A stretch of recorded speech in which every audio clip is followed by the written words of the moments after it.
আসসালামু আলাইকুম সবাইকে। উম, বাংলাদেশ পুলিশ একটা ঘটনা ভাইরাল হয়েছে। সেটা হচ্ছে যে একজন কনস্টেবল ভাই, আমি আসলে ওখানে কনস্টেবল বলতে চাই না, উনি হচ্ছে একজন পুলিশ। ঠিক আছে, উনি হচ্ছে অ্যাকচুয়ালি পুলিশ, মানবতার পুলিশ। ভাই, আপনাকে আমি সালাম দিলাম। তো আমি আমার ওই ভাইকে নিয়ে দুইটা কথা না বলে আমি আসলে থাকতে পারলাম না। কথা বলার কোনো উদ্দেশ্য ছিল না, কিন্তু আমি যখন ছেলেটার মুখের মানে ভাইয়ের যে এই যে পুলিশ কনস্টেবল ভাইয়ের মুখের কথাগুলো শুনলাম, তখন আমার মানে মন থেকে তার জন্য দোয়া আসছে, ফিলিংস আসছে। দ্যাটস ওয়াই আমি দুইটা কথা বলতেছি তাকে নিয়ে। অনেকে বলতেছে আদর্শময়ের সন্তান, অনেকে বলতেছে যে মানে সে খুব ভালো কাজ করছে। তো আমি জাস্ট দুইটা পয়েন্ট নিয়ে কথা বলি। সেটা হচ্ছে আহ, শিখেন।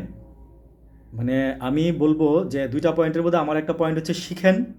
যারা সিনিয়র পুলিশ আছেন আপনারা, যারা খারাপ পুলিশ আছেন, যারা আপনার যে মানে অনেক টাকা বেতন নেন, হ্যাঁ, তাদের তো স্যালারি কম। তাদের অনেক, আমি বলছিলাম যে নিচের লেভেলের পুলিশের স্যালারি বাড়ানো উচিত, অনেক আগে আমি একটা ভিডিওতে বলছিলাম। উপরে না, নিচের দিকে বাড়ানো উচিত। এবং নিচের দিকে শুধু পুলিশ না, নিচের দিকে বাংলাদেশের প্রত্যেকটা প্রত্যেকটা মানে কোম্পানির স্যালারি বাড়ানো উচিত। কারণ আপনার যদি 1 লাখ টাকা লাগে চলতে, তাহলে আরেকটা লোকের 20,000 টাকা দিয়ে কীভাবে চলে? আরেকটা লোক 25,000 টাকা দিয়ে কীভাবে চলে? মানলাম আপনার লেভেলে সে নাই, আপনার ইয়াতে সে নাই, কিন্তু তারপরে অ্যাটলিস্ট একটা সামঞ্জস্য রাখা উচিত। বিদেশে কিন্তু এই জিনিসগুলো নাই। বিদেশে কিন্তু অত সামঞ্জস্যতা নাই। বিদেশে হচ্ছে, আপনি দেখেন জার্মানিতে, আপনি খবর নিয়ে দেখেন, যারা জানেন তারা বলতে পারবেন, নিচের দিকে স্যালারিটা অনেক বেশি।